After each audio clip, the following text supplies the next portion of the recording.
you both enrolled into the program about 6-7 months ago. You've hit six figures within the agency now. How has your personal lives changed with regards to your perception of money, your relationship with money? Where do you see the business going? I mean, has there been a big mindset shift in the last 6 months? Like, my mindset hasn't changed, my day hasn't changed. I still hit the same daily outreach targets. We still set the same weekly, daily, monthly targets. We set the same. We kind of listen to this guy. We sat down in before Christmas and set quarterly targets for this year, and our first one was to be at 10,000 a month by the end of Q1. Well, because we've hit the daily and weekly targets, we've now smashed that. So I think the next one was 30,000 by the end of Q2. So hopefully we can bring that forward a bit. My dad didn't find out that I got kicked out of university till he saw it on YouTube. and even though I already had a business which was doing over 10 grand a month, he flipped his lid. He was so mad. How dare you? I think I told him, I don't know what I told him, but he was not happy. Hey, welcome to my channel. So my name's Joe, and I just want to say, firstly, I hope everyone's safe and well. Obviously strange times at the moment. I'm stuck in isolation, not infected, but like everyone else in the UK and other parts of the world. So I thought now's the best time to work on the personal brand. So there we go. Here's the first YouTube video. So the purpose of this channel is to share some knowledge with you guys about my agency success. So I'm a co-founder of a 6-figure marketing agency, me and my partner Ollie. We've been doing this now for about 6-7 months, and we've learned a lot. We've, through success and through failures. And you might have seen me and Ollie on an interview with Jordan Platten, who's, quite an authority within this niche. We've learned a lot from him. So shout out to Jordan, thanks for that. And this video is going to be the interview that we had with him a few months ago now, when we just breached the 10k per month retainer mark. And I just thought we'd use that for the first video, to show you, gives a bit of backstory about, our story, our success, gives a bit of tips in there. But I thought I'd give this intro just to sort of, introduce myself. And yeah, look forward to sharing knowledge with you. Not sure what direction this channel's going to go in, but yeah, it's going to be sharing tips, sharing knowledge, sharing the progress. And yeah, we'll see how it goes. So thanks very much for taking the time to watch this. Hopefully, you're not too bored in isolation. Hopefully, this is a bit of entertainment for you. Get some tips. I encourage you to take some notes from the interview, which I'm going to play after this short introduction. And yeah, appreciate the support. So if you could drop a like, subscribe, leave a comment, all the usual stuff, that would be much appreciated. Turn on the notification bell. Get ready for a lot more content coming out. I'm going to try and post multiple times a week. And yeah, I'm going to leave a link in the description that shows you the course that me and Ollie used to learn our skills of how we built over a 6-figure agency in 6 months. So yeah, check that out. It's really good. It tells you everything you need to know about starting from scratch. No experience in business, no experience in marketing. It tells you how to set up a business, all the little things that you might not think about, getting contracts signed, all the legality, stuff like that, how to sign your first client, how to reach out to people. And I think Jordan's offering at the moment a guarantee. So if you sign up with a course, he's guaranteeing you get a first client. So you're making money back almost within 30 days, I think it is. So yeah, check that out, link in the description. But yeah, hope you enjoy the video. And look forward to bringing you guys some more knowledge. Hey guys, Jordan here. So today we are joined by Ollie and Joe from Soar With Us. They are both members of the Affluent Academy, joined forces to create an insane marketing agency. These guys hit 6 figures in the turn of 2020 within their business. They've done an absolutely incredible job. And so I wanted to get them on the channel to talk about their story, what their strategy is, and their plans for the future. So as with any of these interviews, what I like to do is, first of all, give you guys a chance to introduce yourself so people know a little bit more about you. So, Ollie, I don't know if you want to start off with just introducing yourself and maybe give us the backstory of when you knew you were entrepreneurial, when you wanted to get into starting your own business. Yeah. Well, I'm Ollie. Well, I my entrepreneurial journey kind of started through a friend introducing me to drop shipping. we kind of did something together whilst I was at university up in Newcastle in the UK, and we kind of did a couple of drop shipping stores, leggings, and then like streetwear, classic drop shipping in like 2016. He was kind of the driving force behind it, to be honest. He was kind of piggybacking me to a degree. He did a lot of the work, I'd say, and I was just kind of taken along for the ride. And he's gone on to kind of be quite successful in that space, very successful in that space. And I didn't actually carry on with that. Kind of moved on from that and stayed at university and knew Joe from school. Always kind of discussed doing something together with him. Stumbled upon your videos, and then was like, well, let's give this SMMA thing a go. And then that's kind of where it's come from, really. Nice. We've just kind of been working on it since then. Love it. What about yourself, Joe?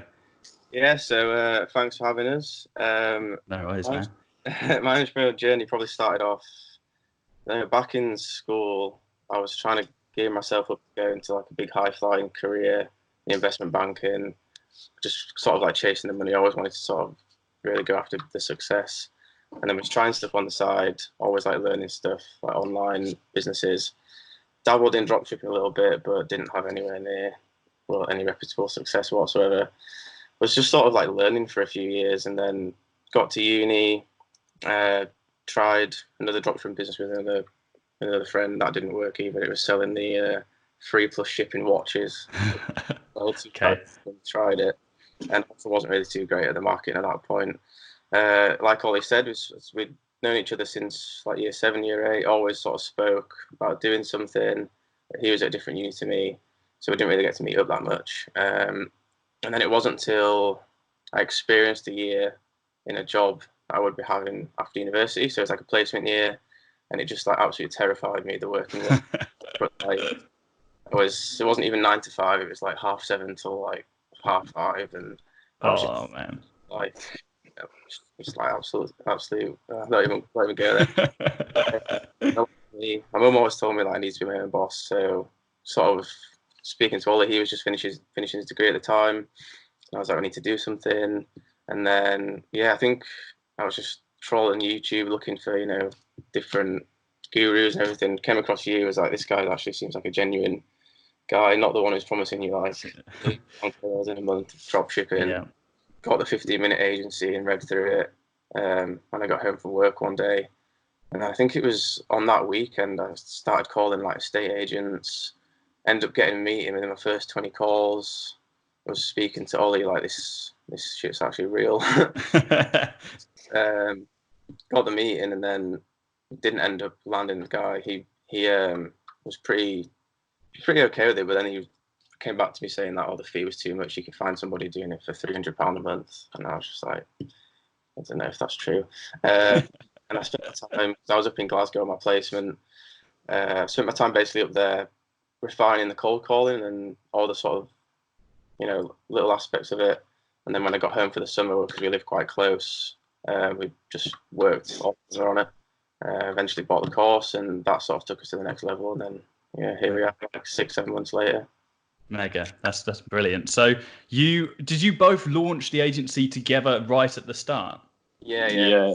Ollie was finishing his dissertation at the time, while I'd got 15-minute agency, read all about it. He was in like a black hole of trying to finish his diss. I was just sort of keeping up to date with stuff, and then when I realised it does actually work, we got back together once we were like back in the same town. We just met up. I gave Ollie the 15-minute agency. He read it, and then we just got on it. It was like, right, let's do this. Set up a business, and then it's a bit frustrating to begin with, because Joe kind of turned me onto it, and I couldn't really action on anything that he showed me, because I was like, I want to, but if I do, I'm not gonna I was at the very end of my degree, so it was like I had to finish the dissertation and do it well. So it was like I couldn't actually do it, so we had to take like a bit of a couple of months whilst he finished work and I finished the degree. Then when we moved back home, we just kind of just engrossed ourselves in it and went hard at it for a couple of months. Mega. Into a little office and So So I think this is the probably the most interesting angle for everybody who's watching this is the fact that lots of people say like, should I start off on my own? Should I start together? And we've got affluent award winners who have, the majority of them have got their own, just started off on their own. They don't have shares in the business. I presume you're 50-50 partners in the business, are you? Okay, so I think that's something that's really interesting to some people. And I think what I want to know, and as I said at the start of this call, I always start this off completely blind in the way that I want to learn about you guys as we go through this. And so I want to know, how does that relationship work? Are one of you doing the ads and fulfillment and one of you doing sales, or are you both mucking in on it together? How does that relationship work? So to begin with, obviously, like, you've not got any clients, so it's pointless really dividing it up. And we just both went heavily on outreach and sales. I'd say we divided the type of outreach up to match our personalities. So Joe's way better on the phone. He'd been on the phone in his previous jobs. I'm not great over the phone, and I don't really see it as a strength. So I focus more in on the emails and the DMs, and Joe focused more in on the cold calling, and it was quite a good match. And we were able to kind of make quick progress in terms of brick and mortar businesses and e-commerce, because I was mainly focused on e-commerce businesses and he was mainly focusing on reaching out to the brick and mortar over the phone. Obviously now we've progressed quite a bit further down the line. I think we've started to kind of identify where we both want to be within the business. So I'm kind of handling the fulfillment side of things, and Joe's going to transition more over to the sales and outreach kind of side of things. We've not fully made that transition because we've still not really reached the point where we think we do need to completely split it up, but I think it'll be a point that comes pretty soon. Yeah. It's just a case of we're trying to keep the pipeline as full as possible, I guess, and only really make that full transition when we really need to. I couldn't agree. That's a sensible thing to do, because at the end of the day, no matter how successful you are, how quick you're growing, sales is still the lifeline of any business. And so for you both to have full hands on deck with sales at the same time is the smartest thing to do. So that's great. Hope you enjoyed the interview so far. I just wanted to jump in and say, if any of you have any questions or any concerns, or you're struggling at all, feel free to drop me or Ollie a message on Instagram. My handle is Joe J Marston, and I'll put it in the description below.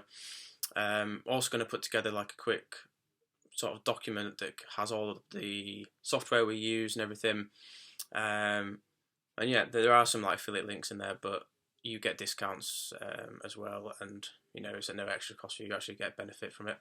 And yeah, hope you enjoy the rest of the video. I just wanted to jump in and say, yeah, any questions or anything, drop us a message.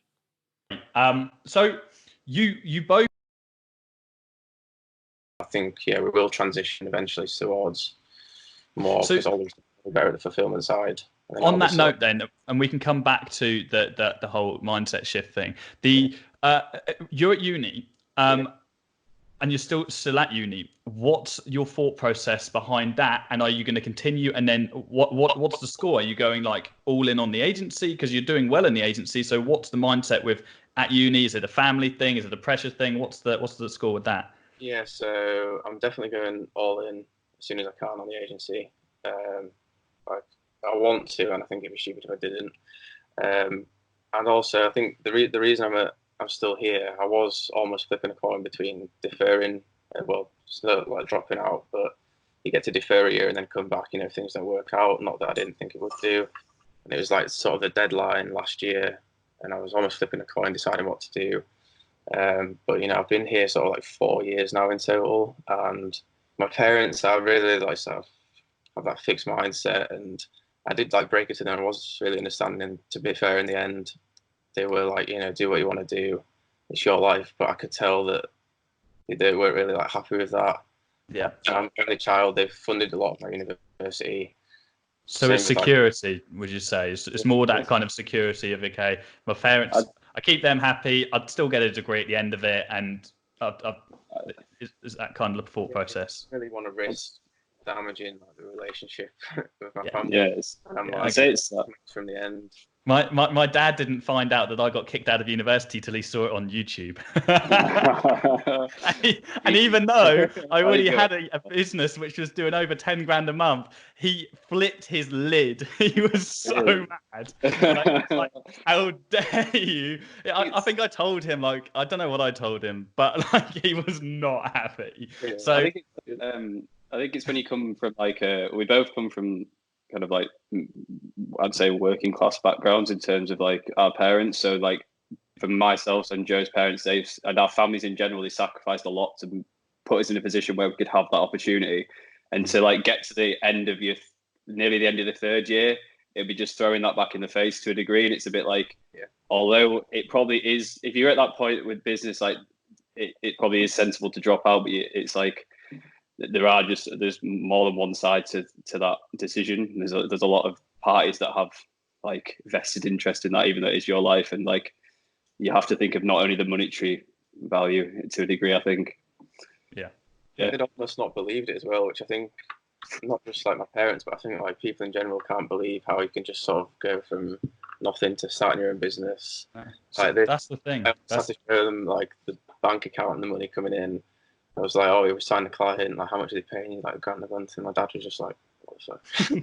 They're like, are they stupid? Like, well, who are these people? Where'd you find them from? Because they just can't. And they charge that amount for. Yeah, it was just like a lot of explanation and sort of talking through it, but yeah, stuck it out. Nearly finished now, so. Amazing. So it's hard for people to grasp that like how valuable this service is for businesses, and especially like the older generations who aren't social media generations. So it's really hard for them to understand that. I mean, I'll never forget how people reacted even when I quit my job, because it was a good job, and my family, friends, everyone around me tried to talk me out of it. But it's just that when you really put your mind to it, it's just as you boys have, you've absolutely killed it. And so you're like that testament to you put the work in and just how much your life can change in such a short amount of time. And on that, let's go back to that question. So how much has things changed? Is it the same? Have your mindset changed? Have your goals changed? Or is it absolutely the same as when you first started? For personally, I think it's pretty similar. Like I'm really, because we've only really just hit that goal. Like I feel like there's a bit of a lag of feeling the benefits for that. Like we're at that monthly revenue, but like it's only happened for a couple of months now. And I imagine it will kind of begin to feel the benefits further down the line. But I also think there's a benefit to that. Like my mindset hasn't changed. My day hasn't changed. I still hit the same daily outreach targets. We still set the same weekly, daily, monthly targets. We set the same. We kind listen to this guy. We sat down in like before Christmas and set like quarterly targets for this year. And our first one was to be at 10,000 a month by the end of Q1. Well, because we've hit the daily and weekly targets, we've now smashed that. So I think the next one was like 30,000 by the end of Q2. So hopefully we can bring that forward a bit. And just, so my day really hasn't changed. I kind of just get up, do work, go to the gym, come back, go to bed, and do that. Pretty much.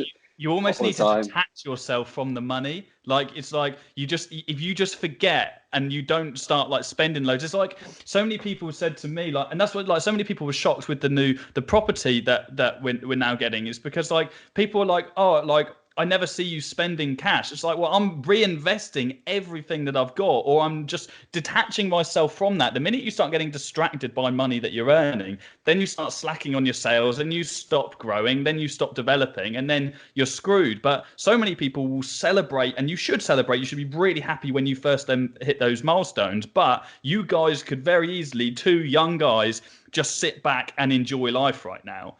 Very easily. But the fact that you haven't hit that complacency and you're still pushing forward, that is really what's going to separate you from a 6-figure business to a business that can possibly even scale to 7 figures and beyond, and open up other doors with regards to investing and other businesses which are similar. So you've absolutely done it the right way. So I don't know if you've got anything to add there, Joe. Yeah. Well, I think both of us, I've always thought long term. I always knew I'd be successful. I just wasn't sure what until last year. And I think Ollie's like, you arrogant. I get it though. I understand that mindset. It's like I said this to someone on a podcast yesterday. I was like, I always knew I tell people, I knew it would happen, but it's like, it's hard for people to grasp that. Don't worry, Joe, I get it. I just thought it's funny. Oh, I'm better than you. You're like stupid. It was more like I knew that I wasn't going to stop until I'd actually achieved my dreams, because I think I've summed it up like I'm happy, but I'm never satisfied. So it just keeps you working towards that improving, because I feel like if you get complacent, you think, oh, we signed a client, technically earning more than I would be in like a graduate job, I can just chill out now. That's when the growth stops, momentum stops, and you get comfortable, and being comfortable is like just kills growth. And that's why it's good being in a partnership as well, because we're always there to just be like, step up today. What's your targets been today? Have you hit them today? And I think goal setting and being really strict on where you want to be and where you are at the moment, that helps you constantly improve. So you're both doing sales still. You're emailing, you're DMing, you're cold calling using a multi-platform strategy, which is what I always advise people doing. Is there anything or any tricks or anything that you've changed, anything that you've seen in yourself that you've found the most success with that you think other people would benefit from who are watching this? I think a few points, to be fair, that I'd say are slightly different from what you advise, which is obviously like not going against what you advise. I just think everyone needs to do things slightly differently. 100%. Right for themselves. So to begin with, the way we got our first e-commerce client, which really opened the door for us, because they're a very big business and we were able to get really good returns from them, build a really good case study out of that results. We actually got them on a free trial. Which is obviously a lot of people kind of go against that idea in the agency space. But it was the terms of like the right client to do it with. Like they had a very established business. They had a massive social following. It was just, and they were getting like 20K plus organic traffic a month. So, and they didn't have a huge marketing budget. So it was better to use it for the ads, given the results, and kind of build a case study out from that. And the case study itself was almost a monetary return long term, because you can use that to kind of acquire more clients and really get into the e-commerce space, which is where the big retailers are really. In terms of direct outreach, our main success came from like Instagram DMs, to be honest. Like following a similar strategy to you, kind of just introducing yourself, saying you're complimenting the business owner, having a bit of a chat, and then just introducing that you've got a few ideas, or you'd like to share a few ideas that would increase the sales with them. And that worked really well for us at the start. We're trying to transition more towards like Loom videos and shifting our mindset to selling the call rather than selling the service. Is how I see it, because if you're selling the service, you can approach kind of quite pushy to begin with. Whereas if you can sell like a free strategy call, it's easier to sell that. Like you can provide value on that, and then you can sell them at the back end of it. And people are more inclined to commit to getting on the phone if you're going to share some free value with them than they are if you try to pitch them. And that's how I think we've kind of changed in the last couple of weeks. I like that. Guys, if you didn't hear that's sell the call and not the service. I really, really like that. And that's really important. It's some people are so focused on, okay, how am I going to sell my service to this business before they've even arranged a meeting or a call with them? So a call is a meeting, whatever you want to call it. And so, yeah, that's such an important point. And that's probably something that a lot of people overlook. Is you need to focus all your efforts with a business, not on how you're going to market them or whatnot. It's how am I going to get a meeting with them? How am I going to make them want to have a meeting with me? So many times I get some message me and they're like, I'm about to reach out to this company. How would you run ads for this kind of a business? I'm like, well, don't even think about that yet. Like they might just completely ghost you. Like there's no point thinking about any of that stuff. Sell the call and not the service. So that's really, really good advice. And what would you say to people who were maybe they've got an agency already, or they're starting, they're growing? What advice would you give to people where maybe they've had a couple of objections, they've had a struggle? What advice would you get, and how have you guys managed to push through the countless objections that I'm sure you've had, the no's, which I know certainly I had when I first started? What would you say to somebody who's feeling that and they're like, I don't know if I can push through this? I think it's just got to be a mindset shift, and you just got to get used to accepting objections, because it happens all the time. I mean, the amount of times I've been just told to like get lost on the phone. Cold calls are especially harsh, which I know a lot of people are scared of. I know a lot of people, ask you, how do I improve my cold calling game? It's just, once the call's done, doesn't matter if it's a yes or a no, it's done. On to the next one. Make sure you've got your list there. All your job is to get through the list. You don't need to be thinking about, this person said this person said that. If you get a no, I almost just try and laugh it off and just think, they're the ones who's lost the opportunity here. Usually if they've said no, it's because, they probably can't afford it. They believe. I had one guy an estate agent who said, "Oh, we've been using word of mouth for 40 years." And I had a look at the estate agent, and it just looked like crap.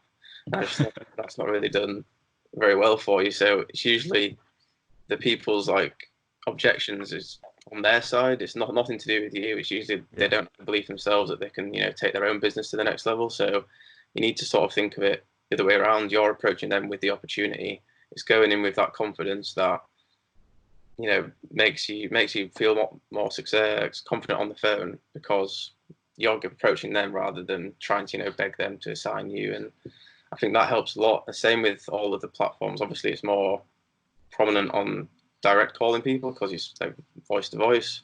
But on emails and DMs, it's often kind of easier to overcome that, because you can just not look at the message again, and they've not necessarily said anything to you. But I think it is all going in with that mindset of, I'm approaching you with an opportunity. As long as you have confidence in your own ability, then that can help you, shift your mindset. Yeah. Great advice. I agree with everything you've said. So. I think another thing is that you got to, especially when you're starting out, you have to, every single time you get rejected, every single time you get pushed back, you have to treat it as more of a learning experience than a failure. Learn through the failure. Every meeting, we kind of went for volume when we started and just tried to get meetings or calls with as many people as possible. And if you're getting those meetings, that meeting itself is a learning experience. You'll only become good at meetings by having meetings, and you'll only become good at calls by doing calls. Mm-hmm. So even if you get rejected to start with, it's not that doesn't have no value to you. You will have grown from that in at least a little bit, and you'll know more now than you did before you took that call. So and then when you start reaching out to the bigger businesses, because you've had that experience of getting rejected by the smaller businesses, you'll be better placed to kind of close them or get them in a meeting initially. And you've got to kind of view it as more than just a monetary goal of closing a client. There's more to it than that.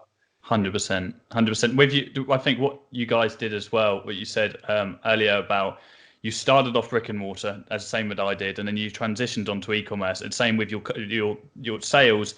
You got your practice out of the way with brick and mortar, and then you transitioned onto bigger businesses. And I see a lot of people going straight in with e-com in social media marketing these days, maybe because they see that's high ticket retainers, maybe that's because of people just want to run before they can walk. And by all means, I've seen agencies start up, go straight into e-com, and they've built up very, very quickly, and they've had great success. But the majority of businesses don't do that, which is why I always say that you should start off by practicing, at least signing up a couple of clients in your local area. So at least you understand how the mechanics of ads work, how sales works, how the strategy works, and you can even just get a couple of rejections and harden yourself up before you then potentially waste e-commerce leads and trying to scale up that way, because e-commerce companies are tech savvy. When you pitch an e-commerce company, they already know about ads. They know they should be running ads. And so if somebody's approaching them that's never got an ads client before and they're completely blagging, normally they can see through that. And so you need to have that practice, that you need to be hardened up to how this kind of industry works before you then transition into that. And I think that's another really good thing that you guys have done. And you're getting really great results for your clients as well. And I mean, we've got just so viewers know, these guys are going to be receiving an Affluent Agency Award in spring. So we've got a spring awards evening, which is going to be coming up. There's a date to be announced. So both of these guys, we're going to hire a rooftop bar in London, along with a ton of other people who are in the Affluent Academy. And these guys will be receiving an award for their agency for consistently generating exceptional client results. And they've done such an incredible job at scaling up so quickly, but really just making sure that in every step of what they've been doing, from what I've seen, they have stayed consistent with what meant the most when they first started their agency. A, the relationship between the two of them and both working hard, and B, knowing that they have to keep their pipeline full and keep selling. And I think that is the crucial thing for anybody watching this right now. It's the fact that these guys haven't got complacent. These guys haven't spent all their money on Rolexes. These guys haven't been living ridiculously lavish lifestyles. And they're still, you're still at university, and he's built a business which is making 5 figures on a monthly basis, which I massively applaud you guys for. You've done an absolutely incredible job. And I think anybody who's watching this will just be so inspired by your story, and it'll give them a kick up the arse, because there's no excuse, right? You're young guys, you've got time against you, and you've got all the temptations in the world, and you've still pushed through that. And so I think you've just done an absolutely incredible job. So I don't know whether either of you guys have got anything else to say before we round up, but if not, I know we're coming up to 25 minutes, so we'll round up this video, and you guys will be seeing more of these two anyway. I think, just to add to Ollie's last point, one thing that helped me in the beginning was having those 2 weeks up in Glasgow, where I almost knew that I was moving back home, and I used that as practicing time. So a lot of people who have seen us in the group talk about our success have reached out to me in the DMs and said, how do I overcome the cold calling, worry to start off with? And one advice I've given that a lot of people have said have helped them is choose a city that, if you go for brick and mortar, that you're not actually in. Pick some decent leads and just practice cold calling, for a few days, because if they say no, it doesn't matter. You've not really lost the lead, because you might not have been going after them anyway. And then, like Ollie said, like using that learning experience, whenever you've got rejection, really have a sit and think about, what was the point in the conversation, or the point in the DM conversation where they said no, they rejected me. Really pick that apart and test a lot of different ways to, reach around that, and use every experience as this is why they said no. Let's try something different next time. Don't just keep the same thing if it's not working, because that's going to just demotivate you. And it's all about just keep going. Just do it. Just do it. 100%. 100%. Ollie, anything, my man? Yeah, just that. Yeah, just do action. Action. Just beats get thinking. it done. Action beats thinking. Like analysis by paralysis. Don't just do things instead of thinking about it, and then, analyze the result. One big decision then. Somebody's watching this right now. They're on the fence about joining the Affluent Academy. What do you say to him, Ollie? Put me on the spot. Yeah, join. It's just value packed, and if you actually follow the principles that are covered, you don't have to sell it for me, by the way. Do you have to? This is an honest answer. I'm not pressuring you to sell it. If you follow it to a T, and you do what's specified in the agency, you will sign clients and you will grow your business. Like, it's as simple as that. If you get it and don't take action, you're going to stay in the same place. But if you get it and actually take action on what you teach, then you will progress, and your agency will grow and it'll take off. Yeah, don't just watch like 5 lessons and then sort of think, give it a go and it doesn't work and then scrap it. I mean, I remember at the start, I tried a few cold calls, and then this is no word of a lie. I actually sat down in front of a laptop and read the script from the course for the cold call, word for word, for the first time. And that was the actual first time that I think the guy literally just said, yeah, meet me Wednesday at 10 a.m. And I was like, oh my God, like, this guy's a genius. So yeah, just learn the principles and apply them. It's just simple. You can't watch content. You can take 1,000 courses, and if you don't action the stuff, then it's useless. Knowledge is truly worthless without implementation. So you got to take action on it. And you guys have just used your initiative and not just taken the stuff that I've taught you, but you've adapted your own strategies, and that's a testament to why you've been so successful so quickly. Guys, as I said, you will see more of these two, I'm sure. If people wanted to keep track of your journey, boys, where would they be able to do that? I'll put some links in the description so people can see them as well. Sure. So my Instagram is Joe J Marston, and Ollie's, you're on private at the moment, aren't you? Yeah, I've not really set up a personal brand. I probably should do, but you can go to Ollie_Hudson if you do want to follow me on Instagram, but there's not much there. Our website is soarwithus.co. That's something we're still working on, really. But yeah, you should see more things coming. So that's near SOAR, future. SOAR with Not- us.co, not SOAR, not SAW.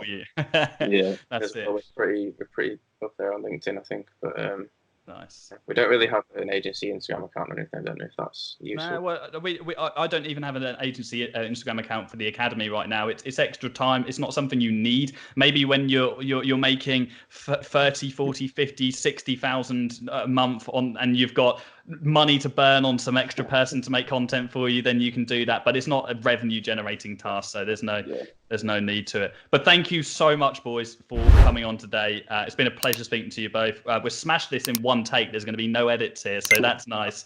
Yeah, it's been a pleasure speaking to you guys. And make sure everybody watching this, you check out these guys and you follow their journey. Listen to the advice that they've given, because they are a testament to what truly can be done when you take knowledge and you actually implement it. Right, that's the end of this video. Thank you so much, guys. Right, Andy.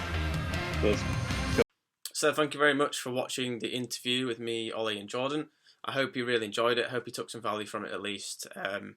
Yeah, like I said before, any questions, drop us a message. Happy to help you out for free. Not going to try and sell you on a course or anything.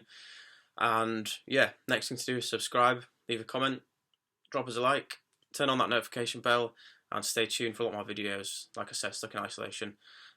Still going at it, still outreaching. Actually signed a client today on a Sunday as well. So not slowing down at all, but going to take some time to focus on personal branding, because our story is, there's a lot of value in there, and I wish I had something like this starting off as well. So if you're just starting out, make sure to stay up to date with what we're posting. Going to be dropping some value bombs. Yeah. Also got a podcast coming out this week where we're going to repurpose a bit of the YouTube content, so it might be something you've heard or seen before on here, but also it's going to be a weekly vlog of what we've done this week. Me and Ollie speaking about what our targets, have we met them, what have we learned, what progress we've made, which can be value in itself.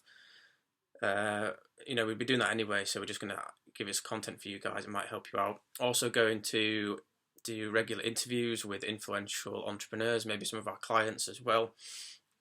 We work with a guy who is doing hundreds of thousands per month in sales online, so we're going to try and get him online on the podcast.